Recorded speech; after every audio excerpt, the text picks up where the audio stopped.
Alright, Jimmy, you don't have to go. It's alright, boy.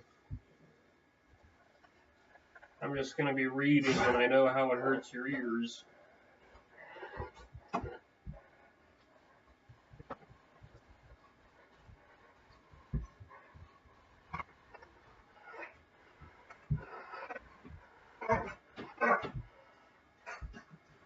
Okay, well, I guess, this can just be my first attempt. And if you're going to be barking,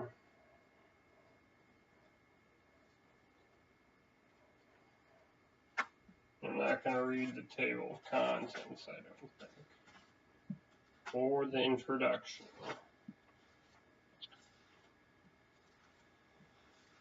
Oh.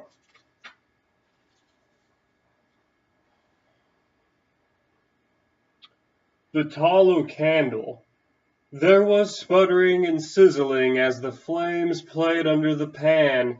This was the tallow candle's cradle, and out of the warm cradle slipped the candle, perfectly shaped, all of a piece.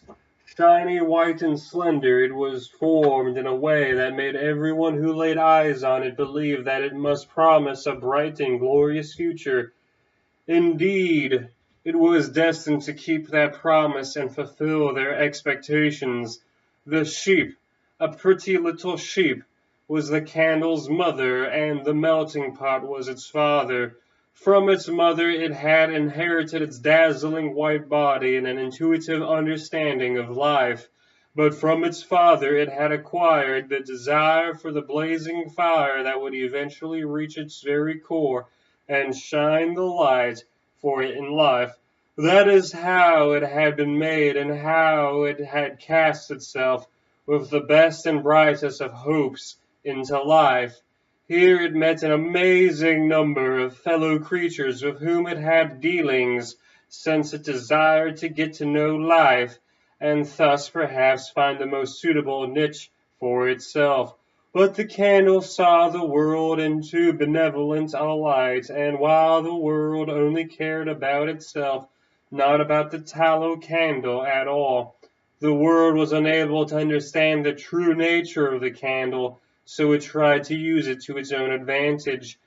And white color of innocence, the handle the candle improperly, black fingers made bigger and bigger spots on the white color of innocence, which little by little totally disappeared, to be covered with the filth of an outside world that had been far too harsh and come much closer than impure. But deep inside it was still innocent and unspoiled. That is when the false friends realized that they could not reach its innermost part. In anger they threw away the candle, considering it a useless thing. The outer black layer kept away everybody good. They were afraid of becoming contaminated by the black color, of getting spots on themselves, so they kept a distance. Now the poor tallow candle was lonely, abandoned, and at its wits' end. It felt cast off by what was good, and discovered that it had been nothing but a blind tool used to advance what was bad. It felt so terrible, sad, because it had lived its life without purpose. It had even tarnished some good things by its presence. It could not grasp why and to what end it had been created, why it was put on this earth, where it might destroy itself and even others. More and more, increasingly deeply, it pondered the situation, but the more it thought, the greater its despondency, since it could not find anything good at all, no real meaning for itself, or see the purpose it had been given at birth. It was as if the black layer had also thrown a veil over its eyes. That was when it met a small flame, a tinderbox. The tinderbox knew the light better than the tallow candle knew itself, for the tinderbox saw everything so clearly, right through the outer layer, and inside it found so much good. Therefore it went closer, and bright hopes emerged in the candle. It lit up, and its heart melted. The flame shone brightly like a wedding torch of joy. Everything became bright, and clear, and it showed the way for those in its company, its true friends, and helped by a light, they could now successfully seek truth. The body, too, was strong enough to nurture and support the burning flame, like the beginnings of a new life.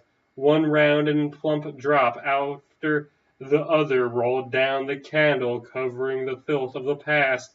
This was not only the bodily, but also the spiritual gain of the marriage.